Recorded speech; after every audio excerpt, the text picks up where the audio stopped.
Hello and welcome back to Whiskey Wars. My name is Sean, and tonight we'll be reviewing Wiseman from Kentucky Owl. Let's get into it.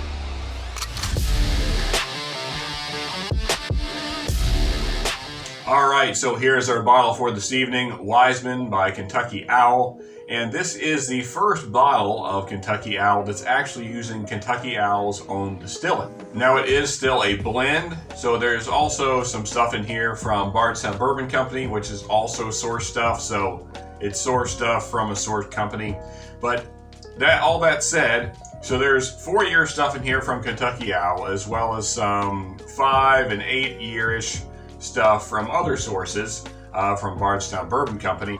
But it is all distillate from Kentucky, so it is a blend of Kentucky bourbon. So let's see what this bourbon is all about. Let's get some poured.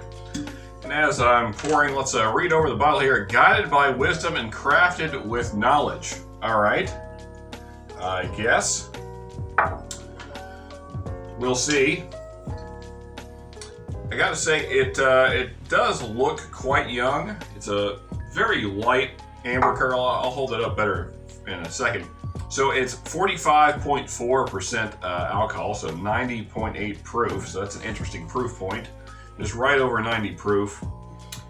And pretty light amber color. I don't know if that's coming through on the camera there, but fairly light. Let's go ahead and give it a nosing. Alright, so lots of youthful notes coming through. Getting some sour oak, some hay, but also a nice kind of mint note. Now, Kentucky Owl's distillate is a high rye mash bill, so that's where that mint note's coming from, I suppose, as well as there's a nice pepper note. Definitely a nice caramel in there. Decent brown sugar note coming through. Lots of charred notes, though. Lots of barrel presence. Lots of barrel char coming through. And lots of oak notes, just kind of woody. And there is also kind of a citrus note, I would say like a lemon. And it's a little bit grassy as well. Yeah, so all in all, kind of a lot of youthful notes in there, but not a bad nose. Let's get into our first sip. So all in all, this drink's very similar to some of the MGP ryes we've had recently. It's not quite as rye forward as that, but there's definitely that influence there. The kind of the way that MGP goes about distilling their rye, that flavor profile is certainly showing up here. So I'm curious if maybe that was the profile they were chasing after, kind of that MGP profile, even though this is supposedly all from Kentucky. But so you're getting quite a bit of mint, quite a bit more of a spearmint. There is a little peppery note, but I wouldn't really call it a peppermint. It's not quite that spicy. All in all, the palate's pretty light. There is a little caramel, a little brown sugar. I got just maybe a hint of a cherry note. There's also a citrus, kind of a lemon note in there as well. That sour oak note is definitely present on the palate, though. All in all, not a terrible first sip, but it's okay. Let's go in for another here and kind of focus on the back of the palate and the finish.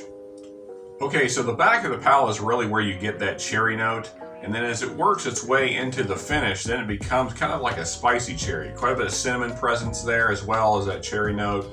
Quite a bit of pepper.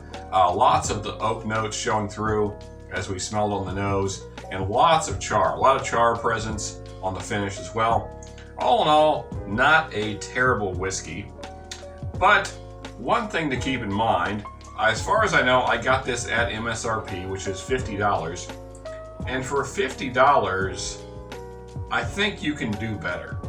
So I'm going to skip forward in time and show you some bottles that are also around $50 that might be better.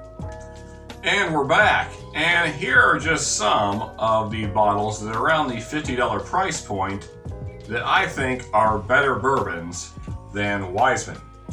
So as you can see, there's no shortage of selection, and really I probably could have put many more on the table, but just for sake of time and just so they'd all fit in the shot, I chose these. And now, granted, the 1792 Full Proof is a little harder to find, but all the rest of these here are pretty available. I know Henry McKenna is a little hard to find, but not that hard these days. But these, for sure, anyone could find, and I would take any one of these over Wiseman at 50 bucks. And honestly, I think there's probably some cheaper ones that I would take over Wiseman.